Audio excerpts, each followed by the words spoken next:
Et à la une de l'actualité, pile poil, dans une petite heure, 15 000 personnes s'élanceront pour la Strasbourgeoise.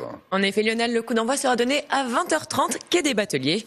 Avec plus de 15 000 personnes inscrites cette année, le record de participation est battu. Un nombre d'inscriptions qui permettra à la Ligue contre le cancer de récolter 60 000 € pour la recherche. Nous retrouverons Anna Britt sur place dans quelques instants. Jusqu'à demain, la deuxième édition du festival Savoir en Fête se déroule à Mulhouse. Un festival organisé par Le Réseau, un réseau d'échange réciproque des savoirs. De la fabrication de mets japonais à la visite sensorielle de Mulhouse, en passant par la restauration d'antiquités, de nombreux lieux ouvrent leurs portes pour mettre en avant leur savoir-faire. Zora Benzineb, la présidente de l'association Réseau, nous en dit plus au micro de notre correspondante orinoise, Émilie Jaffrette. Chacun d'entre nous a un talent, a du potentiel, a une connaissance. Chacun d'entre nous sait faire quelque chose qui le rend unique et exceptionnel. Donc partant de cette idée-là, on s'est dit pourquoi pas dédier une journée, et cette année 2 journées, aux talents des Mulhousiens, des talents méconnus, des talents cachés, des talents qui sont de personnes comme vous et moi qui vont partager leur passion autour des arts culinaires, autour de leur passion artistique, littéraire, technique des fois. C'est de se dire qu'on se croise tous les jours sans vraiment se connaître. Et puis là, ça sera 1 heure, 2 heures, où on va faire ça simplement en toute convivialité, où les gens vont vous inviter autour d'un café, à parler de leur passion et à vous faire participer. Depuis 1 an, la ville de Strasbourg rend hommage au père du cabaret alsacien, Germain Müller. Un travail de mise en valeur de l'œuvre de Germain Müller à l'occasion du 20e anniversaire de sa disparition. Entre exposition, spectacle et cabaret, ce sont toutes ces facettes artistiques qui sont mises en valeur. Pour clôturer cette année, les Strasbourgeois sont invités à vivre 24 heures avec Germain Müller, les vendredis 17 et samedi 18 octobre. On écoute Roland Ries, maire de Strasbourg. Moi, j'ai beaucoup d'admiration pour le talent artistique et d'hommes de cabaret et d'acteurs de Germain Müller, mais j'ai aussi d'admiration pour l'adjoint au maire qu'il a été pendant très longtemps, du maire Flimelin et du maire Roudloff. Je l'ai connu à cette époque au conseil municipal de Strasbourg. C'est une grande figure alsacienne, avec une double caractéristique.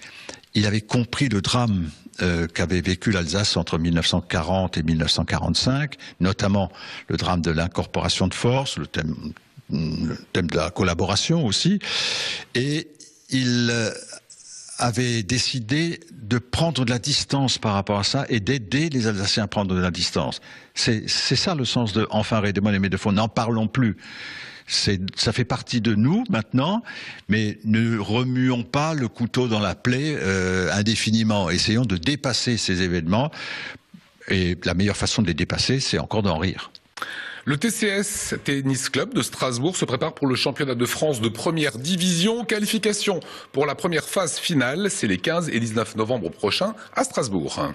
Et pour la 2e année consécutive, c'est Jean-Paul Lotte, l'ancien patron de l'équipe de France de Coupe Davis, qui prend les rênes de l'équipe du Tennis Club de Strasbourg. Une équipe à forte résonance alsacienne avec Paul-Henri Mathieu, Pierre-Hugues Herbert et Albano Olivetti, les fers de lance locaux. La poule du club strasbourgeois s'annonce relevée, mais pour le championnat, pas de croix effrayée. Son capitaine, on écoute Jean-Paul Lotte.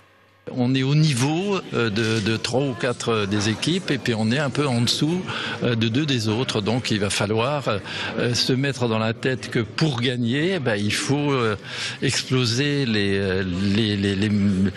choses moyennes et jouer à son meilleur et prendre ses adversaires un par un pour essayer de gagner. C'est l'histoire des championnats par équipe. Vous savez, il y a des miracles qui se produisent tout le temps parce que l'équipe se tient, parce que l'équipe a envie, et puis on a une telle configuration particulière à cette équipe de Strasbourg avec les 3 Lascar qui sont du coin, plus Thoman qui vient de rejoindre le club. Donc si pour ce qui me concerne, j'étais amené à cesser cette activité-là, ils ont tout de suite le remplacement possible, donc tout va bien, quoi.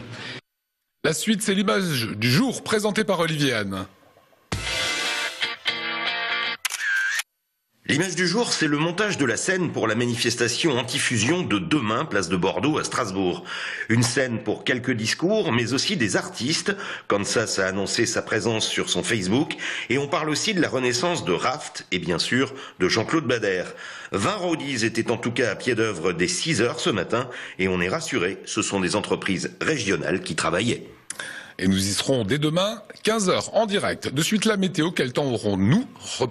Réponse avec Nicolas. Ce programme vous est présenté par Catlante Catamaran.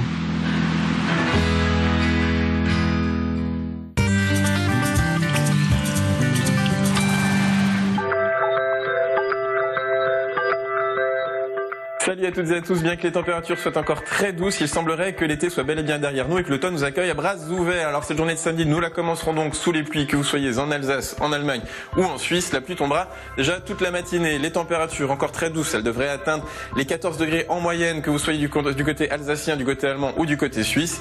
L'après-midi, eh bien, nous devrions avoir quelques sensibles améliorations, en tout cas moins de pluie.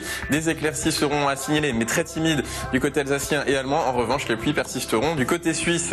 Côté Mercure, la valeur maximale devrait atteindre 21 degrés, ça c'est pour Strasbourg et son agglomération. Comptez 19 degrés au minimum du côté de Fribourg et de Bâle. Partout ailleurs, il faudra compter une moyenne d'une vingtaine de degrés.